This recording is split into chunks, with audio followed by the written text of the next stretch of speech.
I presented to the emergency department with what I now know are textbook signs of stroke.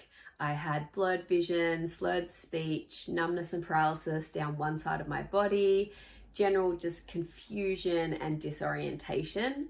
And I was kept in ED for the most part in the waiting room for just over 9 hours. And during that time, I was asked repeatedly by so many of the nurses and doctors, do you have a headache? Did you have a headache? Have you had a migraine? Do you have a migraine? And I repeatedly answered no.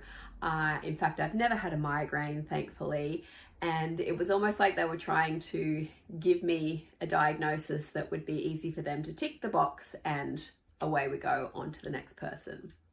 They did run a whole bunch of tests that were inconclusive at the time. And just before midnight, they actually discharged me.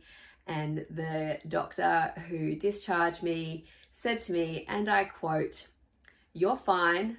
Nothing happened. You're free to go. I know it must have been scary, but you can go home and go back to life as normal." No one actually even asked me what life as normal is for me. And this is the discharge notes.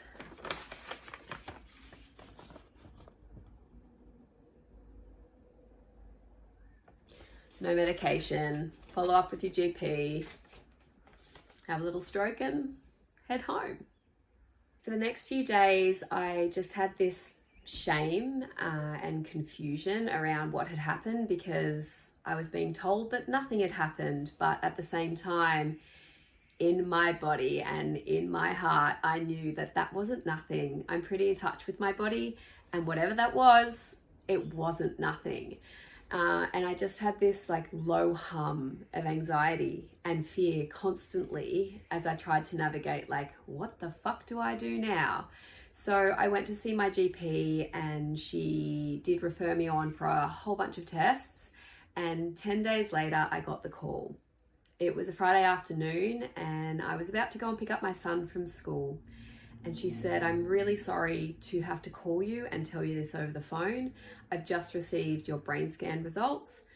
The scan shows stroke in the left side of your brain. We think it's coming from your heart. I'm referring you to a cardiologist for an emergency appointment." Cue the biggest anxiety attack I have ever experienced while I was in the car with my daughter asleep in the back on the way to pick up my son from school.